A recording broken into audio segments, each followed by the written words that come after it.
ये तमाम गम मेरे हुजरे में आके बैठ गए। क्या कहना है, क्या कहना है? तमाम गम। तमाम गम मेरे हुजरे में आके बैठ गए, तो अश्क आंख के खेमे में आके बैठ गए। बहुत अच्छा है, वाह वाह वाह वाह वाह वाह वाह वाह। तो शेर देखिएगा कि न सर पे धूप कड़ी थी, न तेरी छाँव घनी।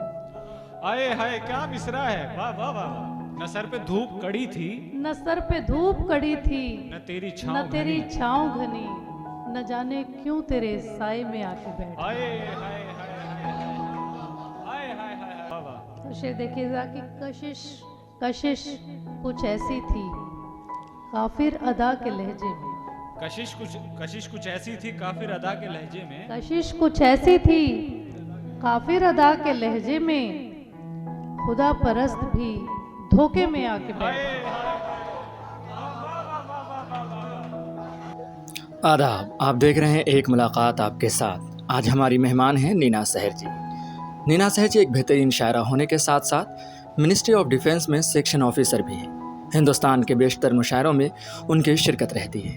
उनका लबो लहजा, उनका अंदाज़ बयान और गुफ्तगू करने का तरीक़ा सबसे जुदा है। तो आइए जानते हैं नीना सहर जी के ज़िंदगी के अब तक के सफ़र के बारे में।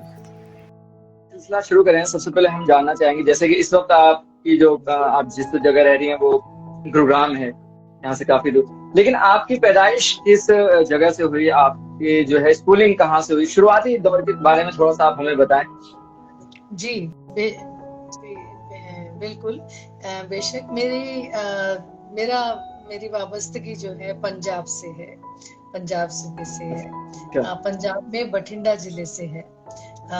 मेरी इब्तिदाई तालीम भी वहीं की है, और उसके बाद बहुत साल पहले, करीब 30 साल पहले, मेरी परिवार के लोग, मेरे पेरेंट्स जो हैं वो दिल्ली शिफ्ट हो गए थे। और उसके बाद मैंने जॉब ज्वाइन किया, फिर शादी वगैरह हुआ, और उसके बाद बच्चे, तो ये सारा सिलसिला जो है उसके बाद शुरू हुआ। लेकिन जैसे आपने कहा कि शायरी वाली बात, तो शायरी का जो सिलसिला है वो मेरे स्कूल टाइम से ही शुरू हो गया था। उस वक्त से ही मैंने जो है वो शायरी ने मुझे अपनी गिरफ्त में लेना शुरू कर दिया था। बाकी मैम, स्कूल टाइम से आप जो है शायरी की तरफ आपने रुख कर लिया था जी।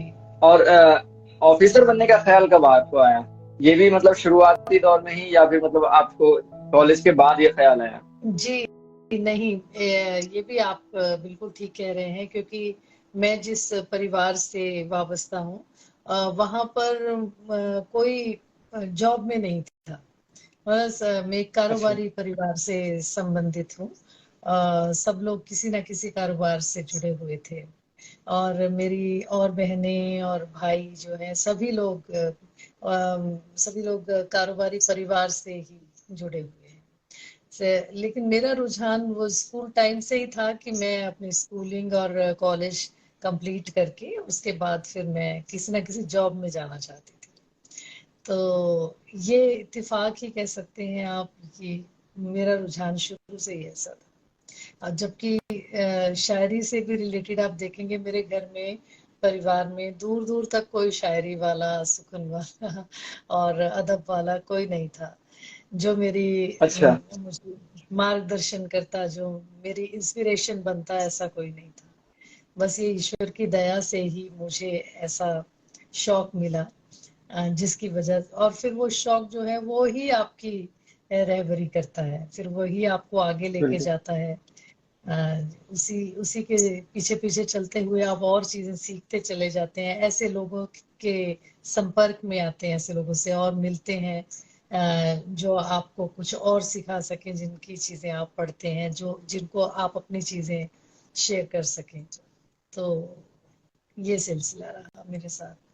ये मैम, इत्तेफाक की आपने बात। जब स्कूलिंग में, जब आपके जो है शायरी की तरफ, तो आपने कोई बुक्स पढ़ी थी, या कोई किसी शायर को आपने पढ़ा था इससे पहले, या किसी को सुना था? ऐसा कोई इंसिडेंट आपके साथ हुआ? जी, मैं जिन दिनों की बात है, उन दिनों में उर्दू सर्विस का एक प्रोग्राम, उर्दू सर्विस का एक चैनल आया करता था रेडियो पे, तो उसे बड़ी शौक से हम ऑल लोग इंडिया सुना रेडियो। करते। जी। और उसको सुनने का जो था, वो उसे सुनते सुनते बहुत सारे जो लफ्ज और उर्दू जबान की जो मिठास है, उसने मुझे अपनी तरफ आकर्षित किया। बहुत मन अच्छा लगता था। और फिर जो पुरानी फिल्मी गजलें हैं, वो बड़ा मुतासिर करती थी मुझे, कि ये कैसे कैसे होता है कि जो लोग जो ये लिखते कैसे हैं, ये चीज बड़ी मुतासिर करती थी। और अच्छा। गालिब साहब की शायरी उन दिनों में बहुत अच्छी लगती थी। तो अब हम उन दिनों में हमारे पास ये यूट्यूब और ये गूगल तो नहीं हुआ करता था, जो हमें जी। ये बता सके कि इस वर्ड का ये मीनिंग है। और जहां पर हम अटके तो फटाफट गूगल किया और आप देख लिया, वो सब सुविधाएं उस जी। टाइम नहीं हुआ करती थी। शायरी में रुझान रखते थे, तो उनके पास लिख लिख के लेके जाते थे कि यहाँ ये वर्ड यूज हुआ है, इसका मीनिंग बताइए। तो इस तरह से हमने सीखा, क्योंकि कोई सिखाने वाला नहीं था। ये सिलसिला रहा। ये बड़ी अच्छी बात है, मतलब कि जब इंसान किसी चीज की तरफ रुख करता है, मोहब्बत करता है, तो वो उसकी तरफ बहुत अच्छे तरीके से सीखने की कोशिश करता है। ये बड़ी अच्छी बात है। जी। तो मैम, जब आपने शायरी कॉलेज, जरूरी है कि स्कूल टाइम पे आपने शुरू किया है, तो कॉलेजेस के प्रोग्राम में, कल्चरल प्रोग्राम में जरूर आपने शायरी पढ़ी होगी। जी हाँ, बेशक। उन दिनों में मैं तो मैम, स्पीकर्स आपका क्लब में। पहला शेर कोई कौन सा होगा, आपको याद है कोई? हाँ, हाँ, मुझे याद है। मैंने पहली गजल जो है वो 10वीं कक्षा के दौरान, मैंने 10th क्लास में पहली अच्छा। गजल लिखी थी। और ये बड़ी सादा सी गजल थी कि दिल से एक गीत फिर निकलता है, दर्द अश्कों में जब पिघलता है। ये मेरी पहली गजल थी। 1982 में मैंने पहली गजल लिखी थी। जी। अच्छा। जी। तो मैम, जब आप ये 10वीं में आपने ये पहली गजल लिखी, तो बहुत बड़ी बात है। और जी। इतनी अच्छी गजल लिखना, फिर जब आपने स्कूल कॉलेजेस में जब आप कल्चर प्रोग्राम में पार्टिसिपेट करती थी और ये गजलें सुनाया करते, तो कैसा उस टाइम पे स्टूडेंट्स का कैसा रुझान रहता था? उस वक्त लोग शायरी को किस तरीके से देखते थे? शायरी का जो मैं हमारे कॉलेज में जैसे स्पीकर्स क्लब की मैं सेक्रेटरी रही कुछ टाइम के लिए। तो उस टाइम अच्छा। जैसे कोई डेक्लेमेशन या इस डिबेट के प्रोग्राम्स होते थे, तो उसको कंपेयरिंग करने का, एंकरिंग करने का मौका मिलता था। तो उसमें हम ये था कि अच्छे अच्छे शेर जो है कलेक्ट करके लिख के लेके जाते थे। ये जो दूसरे जो भी पार्टिसिपेंट्स हैं, उनको बुलाने से पहले उनकी नजर जी। शेर से उनका जो है खैर मकदम करेंगे, लाइक दिस। इस तरह से हमने जी। एंकरिंग जी। करी उन जी। दिनों। जी। जबकि तो मतलब ये उस जो टाइम पे भी लोग पसंद करते थे शायरी। बहुत बहुत बहुत शायरी, उस शायरी तो ऐसी चीज है, वो किसी को भी अट्रैक्ट करेगी। बस ये है कि सादा जुबान होनी चाहिए और बात मजेदार होनी चाहिए कहने वाली, तो सभी को अट्रैक्ट करती है शायरी। आपके घर में या आपके जो है बैकग्राउंड में ऐसा कोई शायरी से कोई रिलेटेड नहीं था, तो कैसा, मतलब क्या था पेरेंट्स का कि हाँ तुम ये क्या नया फन सीख रहे हो, इस हवाले से क्या था उनका? नहीं, ऐसा कुछ नहीं था कि मुझे उनकी तरफ से कोई मुखालिफत भी नहीं मिली, और उनकी तरफ से कोई उनका कोई रुझान भी नहीं था कि मुझे इंस्पिरेशनल कुछ मिला हो या मोटिवेशन मिला हो। एकेडमिकली जो थी बहुत अच्छी थी, अपने हम्म। स्कूल की हमेशा टॉपर रही हूँ मैं। क्या बात। तो इस जी, तो इसलिए मुझे कभी कोई इस तरह की मुखालिफत का सामना नहीं करना पड़ा। नहीं करना था। जी। तो मैम, जब आपने ये जो आपने मिनिस्ट्री में इस वक्त आप जॉब कर रही हैं, तो जब आप ऑफिसर्स के लिए जब आप तैयारी कर रही थी, तो उस दौरान आपको कितनी मुश्किलें आई, किस तरीके की आपने पढ़ाई की, कैसे आप उस फील्ड में कदम रखा, उसके बारे में थोड़ा सा बताइए। जी। ये है कि हर दौर की अपनी अपनी मुश्किलात रहती हैं, अपने अपने रिसोर्सेज रहते हैं। हर दौर में इंसान के साथ साथ जो जिस तरह की भी सिचुएशंस रहती हैं, तो मेरे साथ भी उसी तरह की सिचुएशन थी कि मैंने पहले एक प्राइवेट नौकरी ज्वाइन किया क्योंकि मैंने बीकॉम किया था, कॉमर्स में मैंने ग्रेजुएशन किया था, तो मैंने अच्छा। अकाउंटेंट का जॉब किया। आते ही दिल्ली रहते हुए, और फिर वहां पर जैसे कुछ जानने वालों ने बताया कि इस तरह की सरकारी नौकरी भी रहती है और इसके लिए आपको तैयारी करनी चाहिए। तो इसी तरह मैंने आपको जैसे बताया कि जिस तरह की जिंदगी में जैसे जैसे लोग मिलते जाते हैं, आप उनसे अगले अगले कदम की तैयारी आप करते रहते हैं। ये मेरी निगाह में जिंदगी जो है वो धुंध में चलने के समान है। एक धुंध है, बस धुंध में क्या है कि वो जो नेक्स्ट कदम है बस उतना ही दिखाई देता है। तो वो जैसे आप वो कदम चलते हैं तो आपको अगले कदम चलने के लिए बिनाई मिल जाती है। मैम, आपने पहला मुशायरा कब पढ़ा था? पहला मुशायरा मैंने ऑल इंडिया रेडियो का मैंने पढ़ा। अच्छा। उसमें हम लोग 4 लोग मौजूद किए गए थे जी। तो आकाशवाणी का सबसे पहला पढ़ा। फिर और संभावनाएं बनती हैं, और जैसे आपसे मुलाकात हुई पिछले प्रोग्राम में, तो आपने जी। यहाँ पर कर लिया मुझे, इसी तरह से। बिल्कुल मैम, ये बातों का सिलसिला यूं ही जारी रहेगा, लेकिन हम चाहेंगे कि आप अपनी कोई खूबसूरत गजल जो है हमें सुनाएं, फिर हम आगे जी बातों का सिलसिला जारी रखें। जी हाँ, जी हाँ, क्यों नहीं, क्यों नहीं। मैं एक छोटी सी बहर की एक गजल आपके सामने रखती हूँ। जी। यह कि अक्से शहकार हम सभी में है, अक्से शहकार हम सभी में है, एक फनकार हम सभी में है। अक्से वाह। शहकार हम सभी में है, एक फनकार हम सभी में है। और शेर देखिए कि अपनी आंखों को जो नहीं दिखती, अपनी आंखों को जो नहीं दिखता, वो गुनहगार हम सभी में है। वाह। अपनी आंखों को जो नहीं दिखता, वो गुनहगार हम सभी में है। और कोई बेशक ना बेशक। एतराफ करे, कोई कोई बेशक ना एतराफ करे, एक अय्यार हम सभी में है। वाह, कोई क्या बेशक, कहने हैं, बहुत उम्दा। जी, कोई बेशक ना एतराफ करे, एक अय्यार हम सभी में है। और ये शेर है कि सुनती रहती है और अनकही बातें, ऐसी दीवार हम सभी में है। और अपनी तारीफ खुद ही करते हैं, अपनी हम्म। तारीफ अपनी तारीफ खुद ही करते हैं। और ये आजार हम सभी में है, अपनी सभी में तारीफ क्या कहने। खुद ही करते हैं। ये बस इंसानी जो फितरत है, हम साइकोलॉजिकली उसको ध्यान में रखते हुए कुछ अशार हुए, तो वो मेरे ख्याल से सभी के ऊपर सही बैठते हैं। जी तो ये है कि बिल्कुल। अपनी तारीफ खुद ही करते हैं, और ये आजार हम सभी में है। हम सब। और साफ कर देखिए सहर दिल को, मक्ता हम्म। हासिल करती हूँ कि साफ कर अच्छा। देखिए सहर दिल को, उसका दरबार हम सभी में है। साफ कर वाह। देखिए वाह सहर वाह, दिल को, क्या कहने हैं, उसका बहुत दरबार खूब। हम सभी में है। अक्से शहकार हम सभी में है, एक फनकार हम सभी में है। वाह। बेहद शुक्रिया। बिल्कुल। नए शायरा। मैम, जैसे आपने ऑल इंडिया रेडियो पे पढ़ा है, दूरदर्शन पे पढ़ा है, और दूसरे चैनल्स पे भी आपने शायरी पढ़ी है, अलग अलग प्लेटफॉर्म पे आपने जो है मुशायरे भी पढ़े हैं। तो जी नशिस्त में नशिस्त जो है उसका फॉर्मेट जो अलग होता है और मुशायरों का अलग होता है, आपको उसका सबसे ज्यादा पसंदीदा फॉर्मेट कौन सा, मुशायरा या फिर नशिस्त?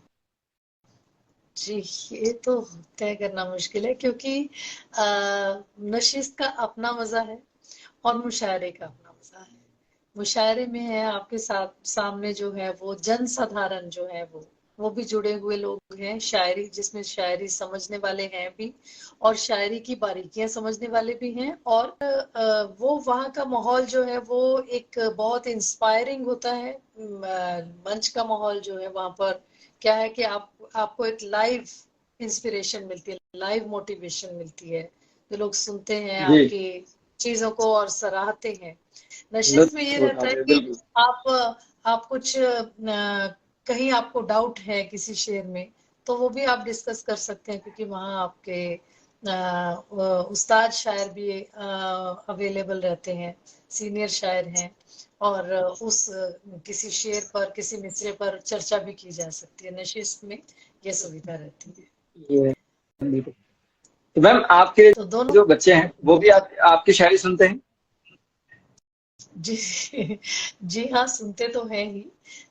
ये और बात है कि उनका रुझान इसमें बहुत नहीं है, क्योंकि आजकल अच्छा। की जनरेशन, जी जी, क्योंकि वो लोग मेरे पति भी सुनते हैं। अपना रुझान इस तरफ कम है, तो अच्छा क्योंकि उनके अपने अपने फील्ड है। जी मैम, आपने इतना लंबा सफर तय किया है बेसिकली एज ए पोएट आपने, तो आपको क्या लगता जी। है कि अभी तक आपको और क्या अचीव करना बाकी रह गया है शायरी की दुनिया में? आपको किस मकाम पर पहुंचना है, या क्या कुछ कमी है जो अभी आपको हासिल करना शायरी का शायरी में जिंदगी की तरह ही है मेरे ख्याल से। अब जिंदगी का क्या मकसद है, क्या वो है, वो तो एक मंजिल तो कोई नहीं है, पहुंचना तो कहीं नहीं है, एक तो सफर ही है। जिंदगी भी एक सफर है और शायरी भी है? एक सफर ही है। तुम्हें एंजॉय करना है। आप किसी और का अच्छा सा शेर पढ़ लेते हैं तो वो भी दिन भर आपको खुश रखता है। तो यही बिल्कुल। है। बस मेरी तो दुआ ये है कि अचीव करना जो बाकी है वो ये है कि मैं बहुत कुछ नया, कुछ ताजगी से भरा हुआ कलाम। मैम जैसे कि आपकी जबान बहुत साफ है, आप उर्दू के अल्फाज बड़ी आसानी से इस्तेमाल करती हैं, आपके जो है तलफ़ुज़ बहुत अच्छे हैं। आपको लगता है कि हर शायर को तलफ़ुज़ जो प्रोनाउंसिएशन है उस पर कमांड होनी चाहिए, उसे जो है उर्दू जबान की समझ होनी चाहिए? बेशक, बेशक, आप जिस भी जुबान में कहते हैं उस जुबान की समझ तो होना बहुत ही लाजिम है। हम लोग कोई महाज हम्म। हो, रुकते नहीं कभी हम लोग, तलाश लेते हैं हर शय में जिंदगी हम लोग, तलाश वाह, लेते हैं क्या जिंदा दिल हर शय शेर है। में जिंदगी हम लोग। जी। और ये शेर देखिएगा कि मुआफ कर, बहुत शुक्रिया, बहुत शुक्रिया, कि मुआफ करते हैं दिल से खताएं औरों की, नमाज पढ़ते हैं यूं भी कभी कभी हम लोग। और ये शेर भी देखिएगा कि जो हम में है, जो हम में है वो नहीं है हमारे बच्चे है, वो नहीं है हमारे बच्चों में, रिवायतें हैं बुजुर्गों की आखिरी हम लोग। जो हम वाह में है वो वाह नहीं है हमारे बच्चों में, रिवायतें हैं बुजुर्गों की आखिरी हम लोग, तलाश लेते हैं वाह हर शय वाह, में। बहुत ही खूबसूरत गजल, बहुत प्यारी गजल, हर शेर मतलब जिंदा शायरी मैं कह सकता हूँ, और हर शेर एक से बढ़कर एक मैम, बेहतरीन, बहुत शुक्रिया, कमाल, लाजवाब। बहुत शुक्रिया मिराज साहब, आपका, आपसे बात करके, आप के सवालों का जवाब देकर, बहुत आपसे गुफ्तगू करके बहुत ही मजा आया। बेहद बेहद जी हाँ, शुक्रिया। हमें हमें भी बहुत अच्छा लगा मैम। बस चलते चलते मैं चाहूंगा कि आप हमारी ऑडियंस को अगर कोई मैसेज देना चाहें। जी, मेरी सभी से बहुत सारी शुभकामनाएं। सब अपनी अपनी जिंदगी में खुश रहें, कामयाब रहें, और अच्छे अच्छे काम करते रहें, शायरी की दुनिया को आबाद आमीन। करते रहें, शायरी सुनते रहें, सुनाते रहें। बहुत शुक्रिया। बहुत शुक्रिया मैम आपका, आप हमारे साथ जुड़ी और इतनी खूबसूरत गुफ्तगू हुई और बहुत अच्छा लगा। काफी वक्त बाद मतलब आपसे बात करके ही ऐसा लगा कि जिंदगी की सारी परेशानियां जो हैं वो जाहिल हो गई और किसी चीज की जरूरत है ही नहीं। और आपकी शायरी माशाल्लाह बहुत उम्दा, बहुत लाजवाब। हमारी दुआएं हैं कि आप ऐसे ही और अच्छा लिखती रहें और सलामत रहें आप, और सेहतयाब रहें हमेशा, और ऐसी मुस्कुराती रहें। तो हमारी नेक ख्वाहिशात हमेशा आपके साथ हैं। ख्याल रखें मैम। बेहद शुक्रिया, बेहद शुक्रिया। शुक्रिया मैम।